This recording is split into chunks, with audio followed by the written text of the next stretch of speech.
Costa del Sol, an area that stretches along the coast of southern Spain in Andalusia and is best known for its beaches, beauty, and breathtaking views, which certainly makes it a perfect destination for all paint and sippers.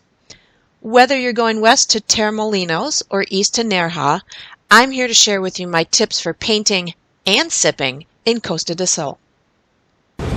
Choose the right time to come. With about 300 days of sunny year, there's no bad time to come to Costa del Sol. Of course, like all popular vacation destinations, it has its high and low seasons, and there are definitely pros and cons to both. The high season, May through August, has great weather, but there are a lot of tourists and prices of flights and hotels are at their peak. The low season, November through February, has less tourists and lower prices, but it can get a little chilly, which might make painting outside not so pleasant. I chose to come in September because the peak season just ended, all the kids are back in school, most backpackers are gone, prices of things begin to drop, and the days are still long, bright, and sunny. Rent a car.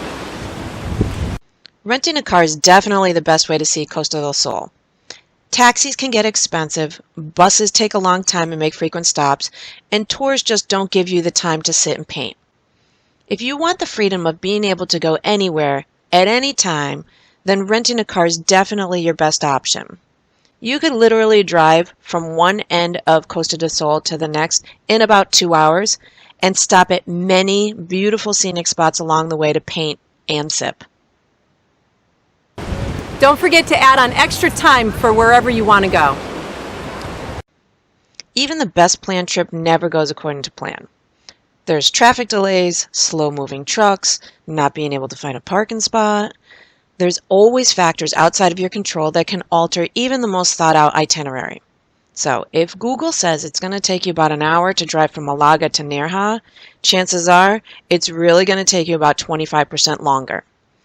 Avoid unwanted stress and having to cut your painting session short by simply just budgeting a little extra time to get where you want to go.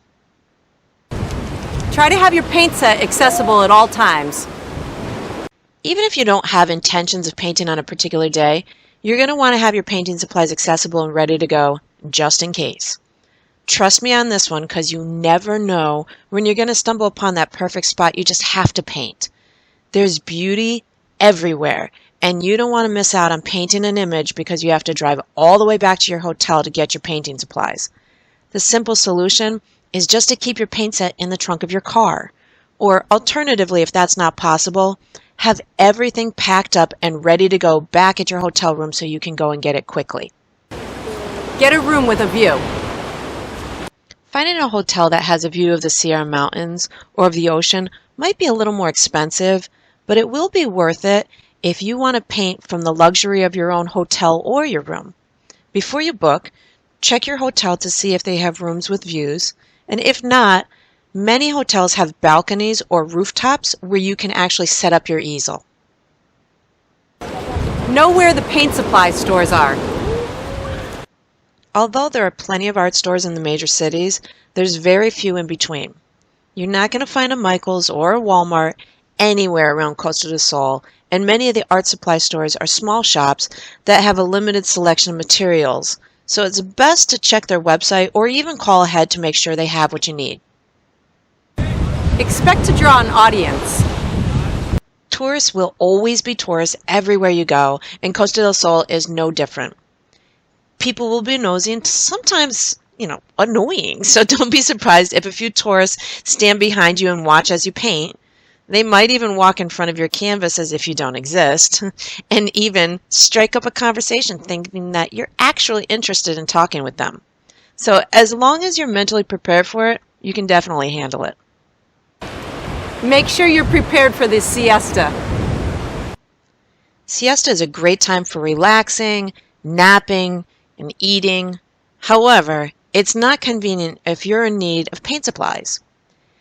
You got to expect stores to be closed for a chunk of hours in the middle of the day, usually between 1 to 4 p.m.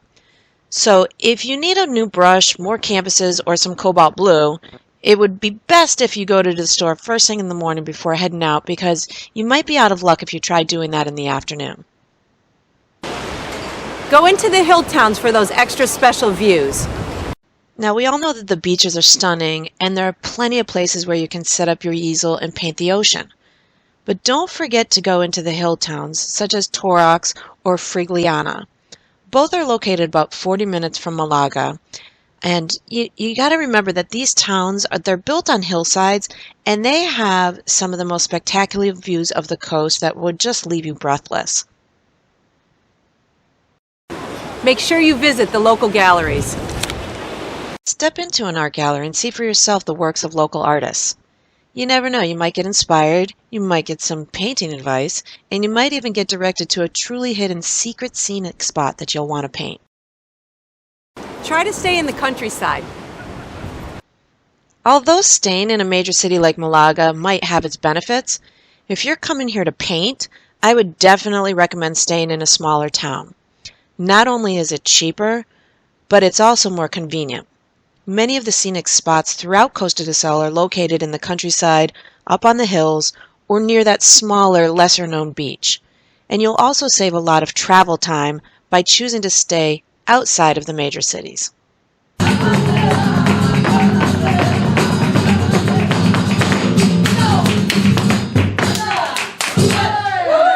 With the painting part out of the way, now comes the sipping. What comes to mind when thinking of drinking in Spain? Sangria, of course. It's fruity, refreshing, and delicious, and truly a must-sip when painting in Spain. But there is more to sip in Spain other than just sangria. Spain has some really fantastic wines, and I tried a few and thought that they were all pretty good. My favorite was the Botani. Then they have their vermouth, which most countries use as a mixture to make drinks such as martinis. But in Spain, however, people drink it straight on the rocks. So I tried it that way, but it was a bit strong for my taste. And one thing that I didn't know before I came here was that all sherry in the world is produced in southern Spain. So it's true that by law, all wine labeled sherry must legally come from vineyards in the Sherry Triangle, which is an area a few hours' drive west of Costa del Sol. I also learned that sherry's not just a dessert wine. You can drink the drier and less sweet variations any time of the day. So give it a try. You won't be disappointed.